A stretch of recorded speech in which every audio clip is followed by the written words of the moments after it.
Oi, gente, bom dia, tudo bem com vocês? Gostaria que vocês soubessem que foi muito importante para mim nosso último encontro e espero que vocês também tenham gostado. Meu trabalho só faz sentido se eu conseguir ver e trocar com vocês. Então, depois de tantas semanas gravando vídeos e me comunicando via texto, foi muito legal estar ali com vocês, ouvindo a vozinha de cada um, mas é o que a gente tem para hoje, não é verdade? Então, vamos seguir, que o caminho é longo e a gente não pode parar. Que a graça nunca é o ponto de chegada, mas o processo que a gente passa para chegar até lá. Então, simbora! Na semana passada, a gente falou sobre o desenvolvimentismo, né? Focando principalmente na teoria de Rostow. A gente viu também os problemas que esse tipo de pensamento acarreta, como as visões preconcebidas que a gente acaba criando de alguns povos e algumas culturas específicas. A gente viu que essa forma desenvolvimentista de olhar as nações deixa de lado as características particulares e específicas de cada local geográfico, como o clima ou a qualidade do solo, por exemplo, e acaba ignorando a história específica dessas populações.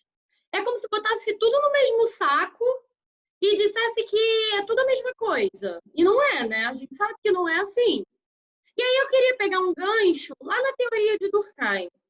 Vocês lembram que eu falei que o eixo de análise da teoria de Durkheim é a permanência? O momento histórico que ele viveu era muito próximo daquelas revoluções, a industrial, a francesa, e tiveram muitas mudanças na sociedade, na forma de governar, na forma de pensar, na forma de produzir, não é? Na forma de trabalhar também, nos papéis que eram desempenhados pelas mulheres.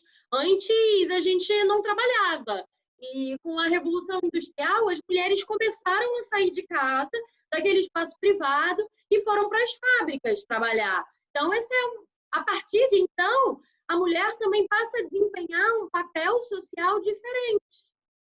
Aí, Durkheim, vendo toda aquela bagunça, toda aquela zona, afirmou que o estado saudável de uma sociedade era um estado de organização, era um estado de coesão, um estado ordenado, onde cada um desempenha sua função direitinho para que todo o organismo social funcione de uma maneira saudável, de uma maneira legal, organizada.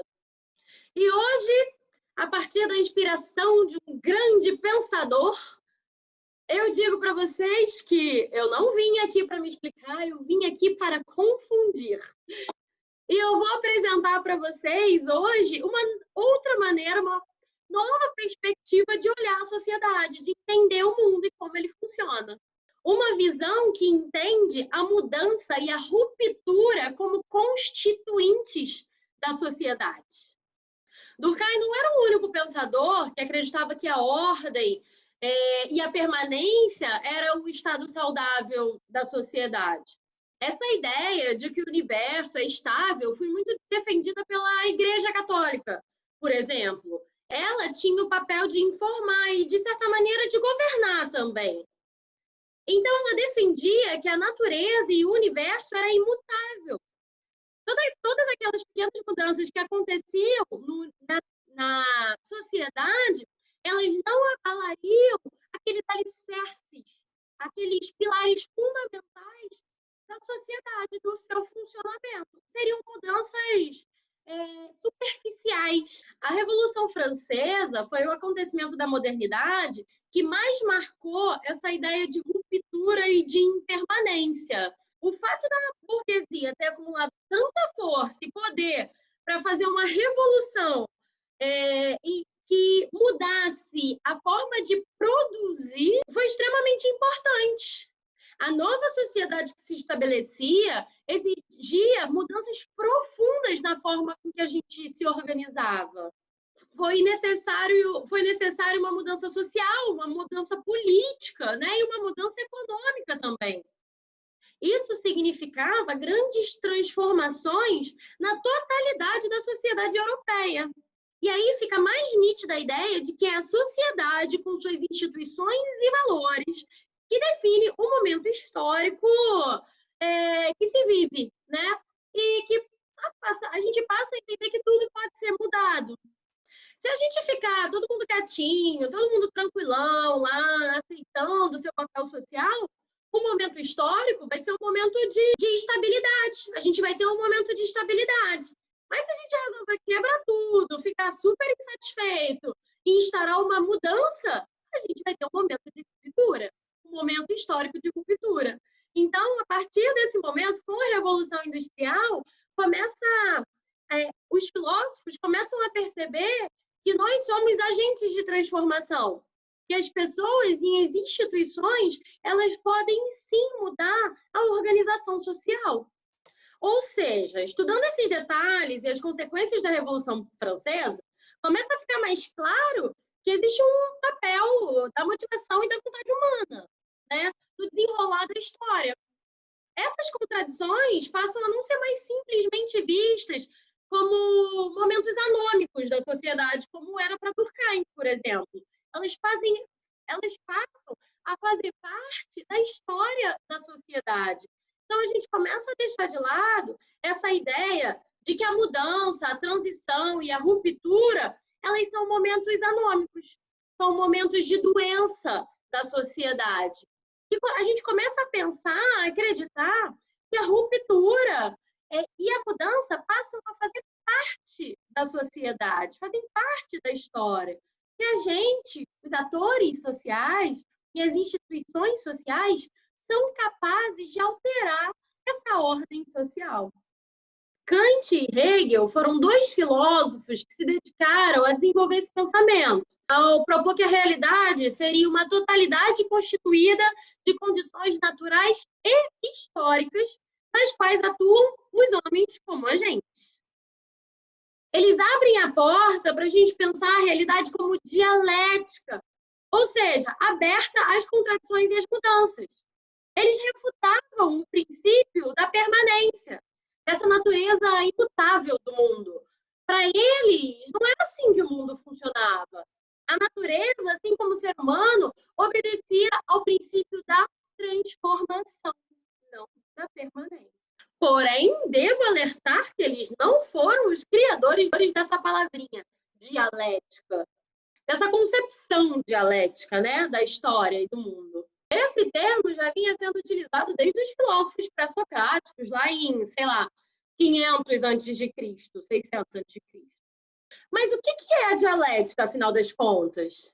A dialética é uma forma de diálogo que contrapõe conceitos, que contrapõe ideias e que fazem surgir novas ideias. É uma ideia de movimento. Vocês vão trabalhar com a concepção dialética de Hegel lá nas aulas de filosofia, mas só para dar uma pincelada aqui para ajudar a gente a entender o método de análise que os próximos filósofos que a gente vai abordar se basearam, né? Que foi Marx e Engels. Eles se basearam nessa ideia de dialética hegeliana e desenvolveram seu próprio método, que vai se chamar materialismo histórico dialético. A gente vai falar isso na próxima aula. Vamos voltar aqui para Hegel. O que é a dialética de Hegel, meus amores? Em primeiro lugar, a gente tem que ter em mente que Hegel era um idealista. Ele acreditava na existência das ideias e numa certa autonomia das ideias, né? Ele acreditava que a realidade eram as ideias e que as ideias fazem as coisas mudarem. São as ideias que têm essa propriedade de mudança, que dão esse impulso de mudança. O Hegel trabalha com o conceito de dialética histórica. E essa dialética histórica, ela é a própria realidade. Marx vai ter uma ideia um pouco diferente dessa ideia hegeliana, né? Para Hegel, é assim que sempre foi e assim que sempre será. Na dialética de Hegel, existe um choque entre uma tese, uma ideia original, e uma antitese, uma antítese, né? Que é a negação dessa tese. E essa contradição, o choque entre essa ideia e a negação dessa ideia, vai gerar uma nova ideia, que é a síntese.